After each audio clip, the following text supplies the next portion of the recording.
30 years ko dating nagpapatawa. Iba to eh.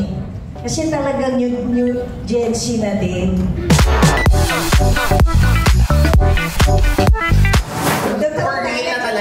Kasama ko na eh.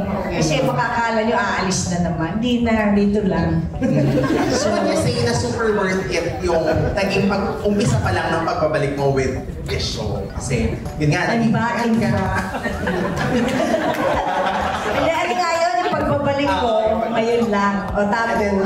Worth it ba na yung desisyon na bumalik ulit because of this show? Super worth it. Talagang after this, pwede nang kahit na huwag ka muna mag-show. Di ba? Pero kailangan may racket. Pero may income. Pero just saying na pagkatas nito, hindi ko na alam kung anong pansusunod na pwede mas maganda pa dito. Kumbaga para sa akin, sa 30 years ko dating nagpapatawa, iba to eh. Kasi talagang new Gen Z na din. Kumbaga nakahabol pa ako. Diba? Ito kasi Gen Z din, o diba? Eh ako, anong Gen ako direct?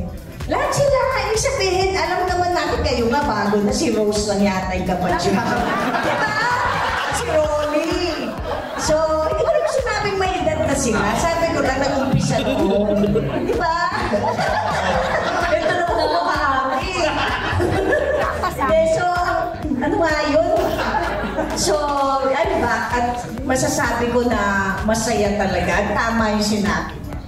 Yung sinabi niya nga, di ba? Ano na lang? May yung connection and the soul. Nakinig ako. At saka siya yung after nung last taping day natin, siya yung bumuo ng chat group. Oo. Bumuo siya ng chat group. Pero wala naman ako nakikita na natanggap na text. Parang binuo ko lang. Hindi ko siya tinanggal mo ako sa chat. Hindi, nag-text ako pero one-on-one lang. Tayo lang. Bumuo siya ng chat group. Pero nag-message siya. One-on-one. Alam mo na kami. Ay, yung pangalan ng chat group namin, ano? Group Family. Group Family. Kasi makapisi maguluhan siya. Lakas ng influensya ni Rupa may talaga. Oo. Si chat group Rupa. Ayun. So ano nga yung tanong mo kung masaya? Masaya.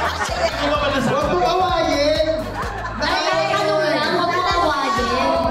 Reaction mo na lang din nung na-offer siya sa'yo kasi nga bilang kasama to sa mga project na ginawa mo. Siyempre, actually kasi second ko na sa kay Direk. Yung una natin sa Unit ng Prime Video sa Thailand ginawa.